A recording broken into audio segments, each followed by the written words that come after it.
Bem, pessoal, nós vamos começar agora com nossa videoaula sobre asma.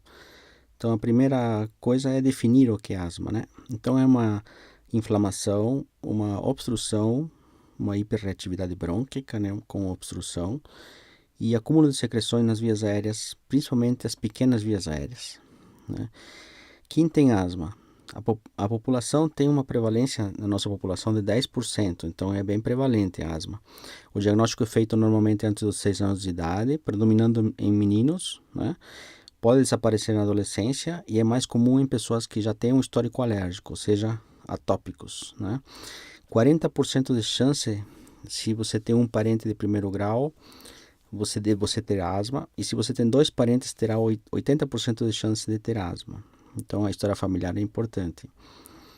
Na história, você tem que estar atento a paciente se queixar de sibilos, né, de chiado no peito, falta de ar, desconforto torácico e tosse.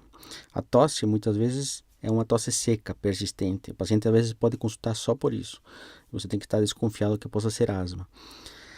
Tem alguns sintomas também que chamam a atenção, que são piores de manhã, por exemplo, os sintomas. E os sintomas são variáveis e intermitentes, ou seja, fora da crise o paciente está bem, né? Só na crise que ele se encontra mal. Tem alguns gatilhos que ele pode falar, que depois que faz exercício acontece isso, ou quando tem infecções de vias aéreas, ou quando toma algum medicamento, por exemplo, beta-bloqueador, anti-inflamatório, ou depois de uma crise de rinite alérgica. Alguns irritantes ambientais como o tabaco e até alergenos como o pólen, né? Pó, pode desencadear a crise. A história familiar positiva é importante, assim como a da atopia, de pregressa da atopia, né? Geralmente o primeiro sintoma é na infância, como vocês viram antes, e se o início acontece na fase adulta, você tem que suspeitar de asma ocupacional até. No exame físico, ele pode ser normal entre as crises, mas na crise ele tem sibilos respiratórios, né? Isso é importante. A inspiração é feita ativamente, mas a expiração é mais passiva, é daí que aparecem os sibilos. Como você diagnostica a asma? Através da clínica, conduta clássica, senão você tem que lançar a mão de um peak flow ou espirometria. A espirometria é mais, digamos assim, sofisticada em relação ao peak flow, que é apenas um aparelho portátil. A reversibilidade da crise, quer dizer, o paciente fora da crise ele está bem, ou então você fazer um teste terapêutico e ele melhorar o sintoma, isso também diagnostica, né? Normalmente o paciente já vem diagnosticado, né, diga-se de passagem, ele mesmo já sabe que tem asma. Aqui está o Peak Flow, né, um aparelhinho portátil, custa uns R$ 100, né, cento e poucos reais.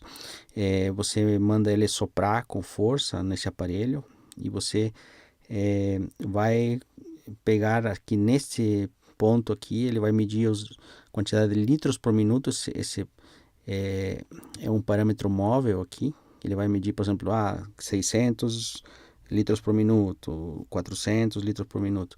Então, você vai botar nas curvas ali de interpretação, né, para homens e para mulheres, de acordo com a idade, de acordo com a altura do paciente, e aí você vai ter as interpretações, né, que seriam assim: se você tiver então, por exemplo, uma variabilidade entre dia e noite de 20% nesse peak flow, você tem asma. Isso em 2 semanas, o paciente anotando, né?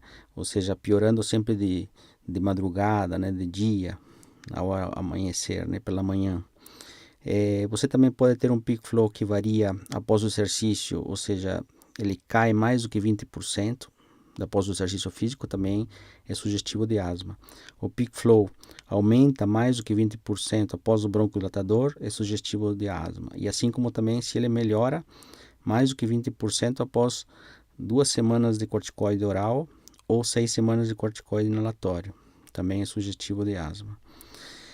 Se não, você faz uma espirometria, que é mais sofisticada, já através computadorizada e tal, onde você vai ter as curvas espirométricas, né, mostrando principalmente o volume expiratório forçado no primeiro segundo, que após broncodilatador pode aumentar 15%, é também sugestivo de asma, ou após corticoide, 6 semanas de corticoide inalatório ou 2 semanas de corticoide oral, também aumentando 15% o diagnóstico de asma.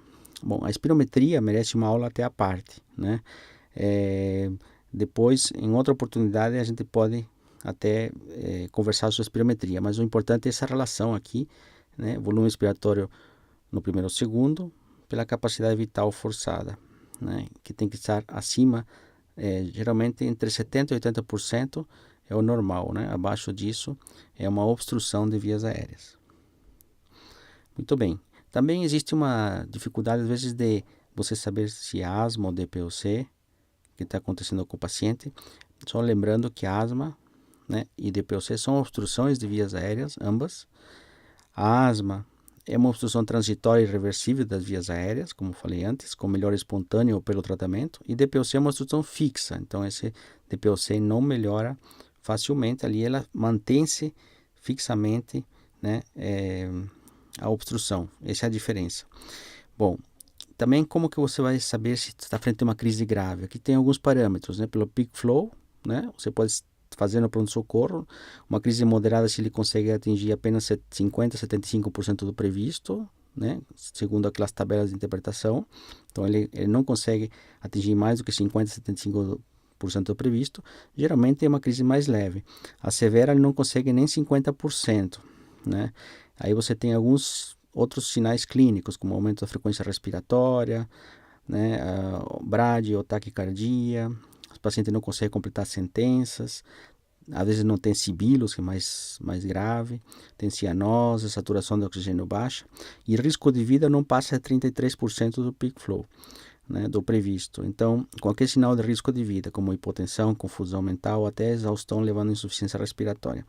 Outra coisa também importante é assim, ataque severo no ano anterior, hospitalização em menos de um ano, né? Uso de medicamentos em excesso, bombinhas em excesso, não saber um plano de ação, ou seja, o paciente não saber o que faz quando ele piora, não ter nem peak flow em casa, pouca aderência ao tratamento e fatores psicossociais baixos também prevêem uma gravidade da asma, né? E o diagnóstico diferencial, por último, nós temos algumas doenças que simulam asma, né? Por exemplo, DPOC, como eu já falei antes, insuficiência cardíaca congestiva com edema de pulmão, carcinoma broncogênico, bronquiectasia, corpo estranho, somente que corpo estranho dá sibilos unilaterais, né? Problemas respiratórios funcionais, como por exemplo hiperventilação e disfunção da corda vocal podem enganar, aspergilose, que é um fungo, embolia de pulmão e até anafilaxia, né? Então era isso por hoje, né? Até a próxima aula, pessoal.